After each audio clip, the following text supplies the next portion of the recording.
जय हिंद मेरे प्यारे साथियों, आप सभी का स्वागत है बीजे ऑनलाइन क्लासेस में। इस समय आपकी कक्षा 10 की क्लासें चल रही हैं सामाजिक विज्ञान।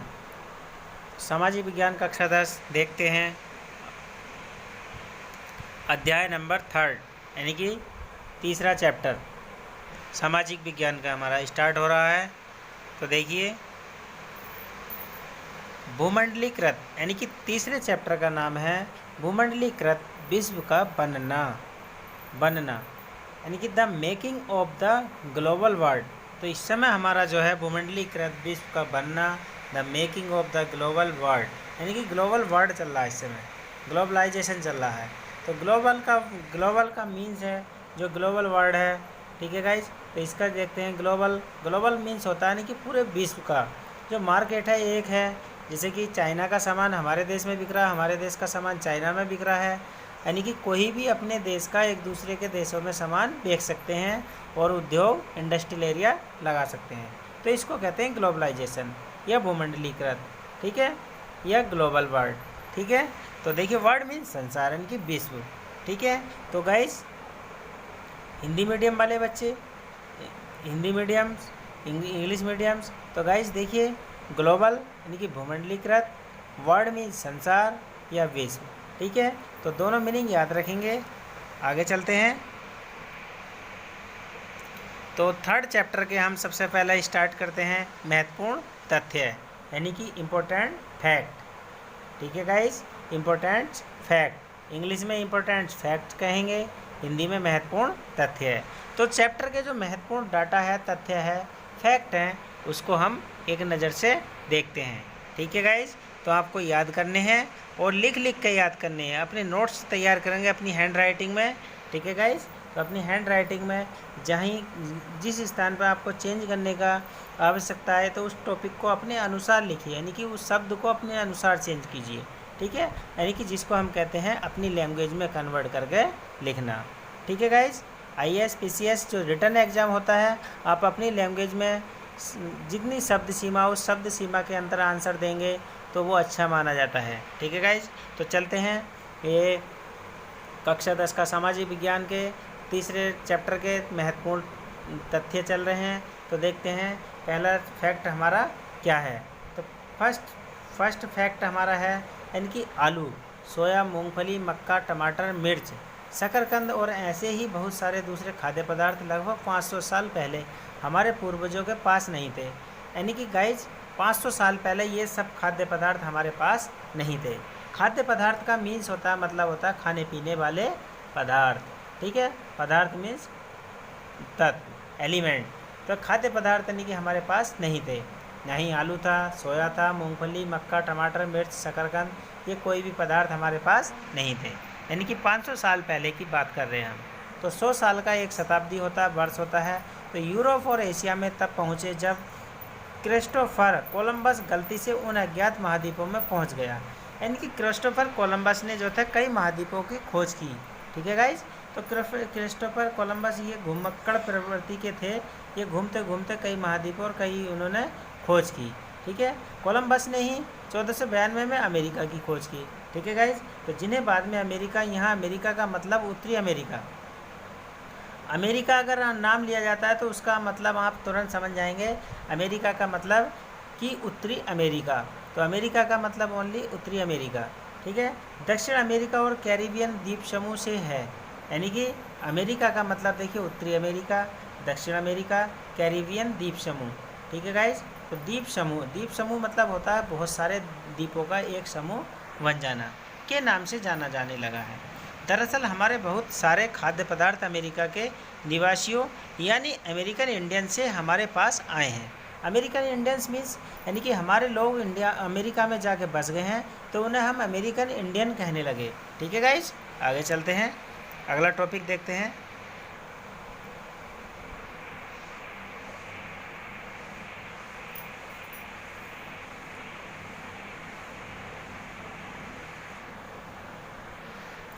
हाँ, तो देखिए गाइज, नेक्स्ट टॉपिक है आपका रेशम मार्ग। अब रेशम मार्ग यानी कि किसी मार्ग का नाम रेशम मार्ग एशिया के क्षेत्रों को जोड़ने के साथ एशिया को यूरोप से जोड़ने वाले मार्ग था। यानी कि रेशम मार्ग नाम रखा गया उस मार्ग का नाम क्या रख दिया गया, रेशम मार्ग। तो रेशम मार्ग क्यों पड़ा, एशिया को यूरोप से जोड़ने वाला मार्ग था। रेशम मार्ग किसे कहते हैं, क्वेश्चन अगर आपका वन लाइनर या वन ऑप्शन मतलब विकल्प वाला आता है, यानी कि एशिया और यूरोप को जोड़ने वाले मार्ग का नाम बताइए, तो 3 ऑप्शन रॉन्ग होंगे, एक ऑप्शन आपका राइट होगा। तो उस मार्ग का नाम है रेशम मार्ग, जो एशिया और यूरोप को जोड़ता है। इस मार्ग से अधिकांश रेशम का व्यापार होता है, तो इसलिए इस मार्ग का नाम क्या पड़ गया गाइस, रेशम मार्ग। तो इस मार्ग से क्या व्यापार होता है, अक्सर रेशम का व्यापार चलता है एशिया महाद्वीप और यूरोप महाद्वीप के बीच में। तो आगे देखते हैं गाइस अगला टॉपिक। तो नेक्स्ट टॉपिक है, यानी कि आपके पास देखिए नेक्स्ट टॉपिक, 16वीं सदी के मध्य तक आते आते पुर्तगाली स्पेनिश सेनाओं की विजय का सिलसिला शुरू हो चुका था। यानी कि 16वीं सदी में उन्होंने अमेरिका को उपनिवेश बनाना शुरू कर दिया। अब 16वीं सदी तक पुर्तगाली स्पेनिश अमेरिका को जो है उपनिवेश बनाना शुरू कर दिया। उपनिवेश का मतलब है धीरे धीरे वो अमेरिका को अपने कब्जे में लेना शुरू कर दिया। ठीक है गाइस, यूरोपीय सेनाएं केवल अपनी सैन्य शक्ति के दम पर ही नहीं जीतती थी।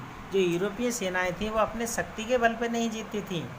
स्पेनिश यानी कि स्पेनिश विजेताओं के सबसे शक्तिशाली हथियारों में परंपरागत किस्म के सैनिक हथियार तो कोई था ही नहीं।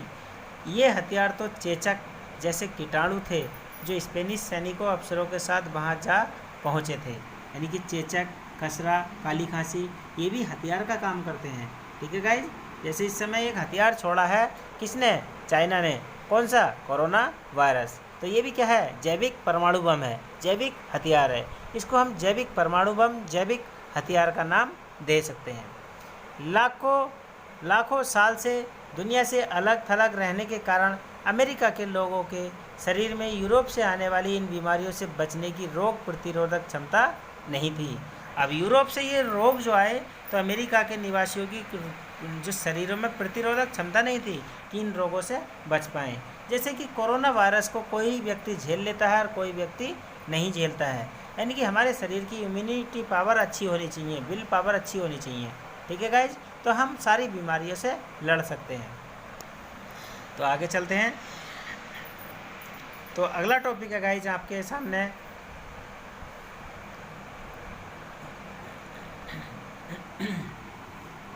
उन्नीसवीं सदी तक यूरोप में गरीबी, भूख का ही साम्राज्य था। अब 19वीं सदी में देखते हैं, तो 19वीं सदी में देखिए यूरोप महाद्वीप में जो था भूख का ही साम्राज्य था। भूख मतलब बेहिसाब भूख मरी थी, शहरों में बेहिसाब भीड़ थी। यानी कि बेहिसाब भीड़ थी शहरों में, बीमारियों का बोलबाला था, बीमारियां बहुत सारी थी। ठीक है गाइज, धार्मिक टकराव आम बात थी, एक दूसरे के धर्म को टीका कसी करना, तुम्हारा धर्म सही नहीं है, हमारा धर्म सही है, तो आपस में धार्मिक टकराव होते थे। हिंदू, मुस्लिम, सिख, ईसाई आपस में लड़ते थे। ठीक है, तो धार्मिक असंतुष्टों को कड़ा दंड दिया जाता था। इस वजह से हज़ारों लोग यूरोप में भागकर अमेरिका आने लगे। ठीक है गाइज, क्यों आने लगे आप जानते हैं, तो मैंने आपको कारण बता दिया। 18वीं सदी तक अमेरिका में अफ्रीका से पकड़ कर लाए गए गुलामों से यूरोपीय बाज़ारों के लिए कपास, चीनी का उत्पादन किए जाने लगा। यानी कि कुछ अफ्रीका से पकड़ कर लाए लोगों को और यूरोपीय बाज़ारों में उनसे काम करवाने लगे गुलामी की तरह। ठीक है गाइज, तो चीनी का उत्पादन किया जाने लगा। नेक्स्ट टॉपिक देखते हैं। 18वीं शताब्दी का काफ़ी समय बीत जाने के बाद भी चीन और भारत को दुनिया के सबसे धनी देशों में गिना जाता था। यानी कि देखिए 18वीं सदी बीत जाने के बाद, इस समय कौन सी सदी चल रही है गाइज, 21वीं सदी चल रही है। तो 18वीं सदी के बीत जाने के बाद चीन और भारत को दुनिया का सबसे धनी देश गिना जाता था। यानी कि 18वीं शताब्दी में देखिए। ठीक है, अगर गाइज आपका क्वेश्चन आए 18वीं सदी में किन देशों को सबसे धनी देश चुना जाता था, तो आप राइट आंसर चुनेंगे। 18वीं सदी में दुनिया के सबसे धनी देश चीन और भारत थे। ठीक है गाइज, चीन पाकिस्तान गलत होगा, चीन अमेरिका गलत होगा, चीन रशिया गलत होगा। तो हमको चीन और भारत याद रखना है और सदी का नाम भी याद रखना है गाइज, 18वीं सदी। क्वेश्चन आ जाएगा 18वीं सदी के कौन देश सबसे ज़्यादा धनी थे। ठीक है गाइज, एशियाई व्यापार में भी उन्हीं का दबदबा था। एशिया महाद्वीप में भी इन्हीं दोनों देशों का दबदबा का मीन्स होता है यानी कि बोलबाला था। नेक्स्ट आगे देखते हैं। अर्थशास्त्रियों ने अंतर्राष्ट्रीय आर्थिक विनिमय में 3 तरह की गलतियों का प्रभाव का उल्लेख किया है। इनमें पहला प्रभाव व्यापार का होता है, जो 19वीं सदी में मुख्य रूप से वस्तुओं जैसे कपड़ा या गेहूं आदि के व्यापार तक ही सीमित था। दूसरा श्रम का प्रभाव होता है, इसमें लोग काम या रोजगार की तलाश में एक जगह से दूसरी जगह जाते हैं। तीसरा प्रभाव पूंजी का होता है, जिसे अल्प या दीर्घ अवधि के लिए दूर दराज के इलाकों में निवेश कर दिया जाता है। ठीक है गाइज, तो आगे देखते हैं। 19वीं सदी में यूरोप के लगभग 5 करोड़ लोग अमेरिका और ऑस्ट्रेलिया में जाकर बस गए। अब देखिए 19वीं सदी में जो है 5 करोड़ लोग अमेरिका और ऑस्ट्रेलिया में जाकर बस गए। कहाँ के? यूरोप के। तो 19वीं सदी में यूरोप के लोग जो थे कहाँ जाकर बस गए? 5 करोड़ अमेरिका और ऑस्ट्रेलिया में जाकर बस गए। माना जाता है कि पूरी दुनिया में लगभग 15 करोड़ लोग बेहतर भविष्य की चाह में अपना घर बार छोड़कर दूर दूर के देशों में जाकर काम करने लगते हैं, यानी कि अच्छा घर अच्छा बनाने के सिलसिले में दूसरे देशों में जाकर काम करने लगते हैं। ठीक है गाइज, आगे देखते हैं। लेकिन हमें कम में भी खुश रहना चाहिए। ठीक है गाइज, आपने सुना होगा एक कहावत है कि शहर के 20,000 और पड़ोस के 10,000 बराबर होते हैं। ठीक है गाइज, आप समझ ही जाएंगे, यानी कि शहर में खर्चे ज़्यादा हो जाते हैं और पड़ोस में खर्चे कम होते हैं। ठीक है, यानी कि आसपास में अपने घर से ही कंट्रोल हो जाता है। ठीक है गाइज, तो आगे चलते हैं। अफ्रीका में 1890 ईस्वी के दशक में रिंडरपेस्ट नामक बीमारी बहुत तेज़ी से फैल गई। और गाइज ये इम्पोर्टेंट टॉपिक है। रिंडरपेस्ट बीमारी कहाँ फैली या किस सन में फैली, कहाँ किस देश में किस महाद्वीप में फैली, किस सन में फैली। गाइज पिछली बार 10th क्लास बोर्ड एग्जाम में आ चुका है क्वेश्चन, बहुत इंपॉर्टेंट क्वेश्चन है कि रिंडरपेस्ट क्या है। तो रिंडरपेस्ट एक मवेशी मीन्स पशुओं की बीमारी है। आप अपने लैंग्वेज में लिखेंगे कि रिंडरपेस्ट एक पशुओं की बीमारी है और यह 1890 ईस्वी में अफ्रीका में बहुत तेज़ी से फैल गई।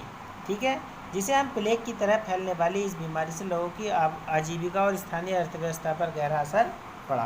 ठीक है गाइज, तो अफ्रीका में 1890 ईस्वी के दशक में रिंडरपेस्ट एक बीमारी आई। ठीक है, और ये किसकी बीमारी थी? पशुओं की। ठीक है, जो बहुत तेज़ी से फैल गई। ठीक है गाइज, क्वेश्चन को याद रखेंगे, इसको लर्न करेंगे। ठीक है, वेरी इंपॉर्टेंट क्वेश्चन है ये बोर्ड एग्जाम के लिए, ऑल कंपटीशन के लिए, IAS PCS railway SSC steno all competition कोई भी एग्ज़ाम हो उसके लिए इम्पोर्टेंट क्वेश्चन हैं। ठीक है गाइज, 3-4 क्वेश्चन यहाँ से आपके पुटअप हो जाएंगे एक नंबर के। ठीक है, रिंडरपेस्ट क्या है? पशुओं की बीमारी। ठीक है, चूहों की बीमारी। तो आपको सही आंसर चुनना है। रिंडरपेस्ट बीमारी कहाँ फैली थी? अफ्रीका में। ठीक है, किस चीज़ में फैली थी? पशुओं में या जानवरों में। ठीक है, तो गाइज ये ध्यान रखेंगे। ठीक है, अपने नोट्स तैयार करते रहेंगे। आगे चलते हैं। 19वीं सदी में भारत और चीन के लाखों मजदूरों को बागानों, खदानों, सड़क व रेलवे निर्माण योजनाओं में काम करने के लिए दूर दूर देशों में लाया जाता था। भारतीय अनुबंधित श्रमिकों को खास तरह के अनुबंध या एग्रीमेंट के तहत ले जाया जाता था। इन अनुबंधों में यह शर्त होती थी कि यदि मजदूर अपने मालिक के बागानों में 5 साल काम कर लेंगे तो वे स्वदेश लौट सकते हैं। अनुबंध का मतलब है कॉन्ट्रैक्ट, बॉन्ड, यानी कि बॉन्ड भरवा लेंगे, वो उतने समय आपको काम पर रोकेंगे, उसके बाद में काम पर नहीं रोकेंगे। तो इसे हम कहते हैं एक प्रकार से अनुबंध लेटर। ठीक है गाइज, आगे देखते हैं।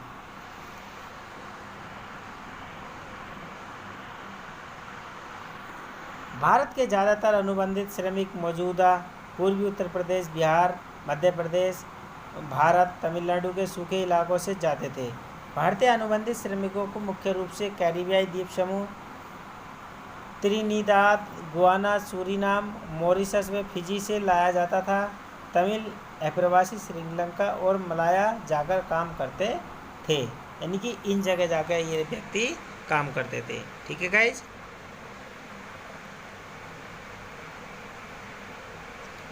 आर्थिक महामंदी की शुरुआत, टॉपिक है आपका आर्थिक महामंदी की शुरुआत 1929 ईस्वी में हुई।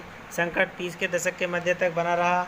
इस दौरान दुनिया के ज़्यादातर हिस्सों के उत्पादन, रोजगार, आय, व्यापार में भयानक गिरावट दर्ज की गई। क्वेश्चन आएगा गाइज कि आर्थिक महामंदी सबसे यानी कि आर्थिक जो महामंदी की शुरुआत कौन से दशक में हुई, तो दशक का नाम लिखेंगे 1929 में। आर्थिक महामंदी से अमेरिका बैंकिंग व्यवस्था भी धराशायी हो गई। ठीक है गाइज, 1933 ईस्वी तक 4000 से ज़्यादा बैंक बंद हो चुके थे और 1929 ईस्वी से 1932 ईस्वी के बीच तकरीबन 1,10,000 कंपनियां चौपट हो चुकी थी। ठीक है गाइज, यानी कि कंपनियों में ताले पड़ गए। जब वर्कर ही नहीं होंगे काम करने वाले तो ताले पड़ ही जाएंगे। नेक्स्ट है IMF, अंतर्राष्ट्रीय मुद्रा कोष। इसकी फुल फॉर्म है IMF, शॉर्ट फॉर्म है अंतर्राष्ट्रीय मुद्रा कोष। और विश्व बैंक की स्थापना 1944 ईस्वी में ब्रिटेन वुड्स के तहत की गई। ठीक है गाइस, तो विश्व बैंक की स्थापना 1944 ईस्वी में ब्रिटेन वुड्स व्यवस्था के तहत की गई। तो देखिए अंतर्राष्ट्रीय मुद्रा कोष, IMF और विश्व बैंक की स्थापना। क्वेश्चन आएगा गाइस, इंपॉर्टेंट क्वेश्चन है बहुत, कि विश्व बैंक की स्थापना किस सन में हुई। तो विश्व बैंक की स्थापना 1944 ईस्वी में हुई। ठीक है, कौन चला रहा है वो उसका डाटा अपने आप पहुंच जाता है। ठीक है गाइस, तो देखिए वीडियो को अच्छे से देखना और अपनी तैयारी अच्छे से करना गाइस। ठीक है, और चैनल को लाइक करना, सब्सक्राइब कर देना, बेल आइकन ऑल प्रेस करना ताकि मेरे नोटिफिकेशन आपको सारे मिलते रहें। ठीक है दोस्तों, तो जय हिंद, जय भारत,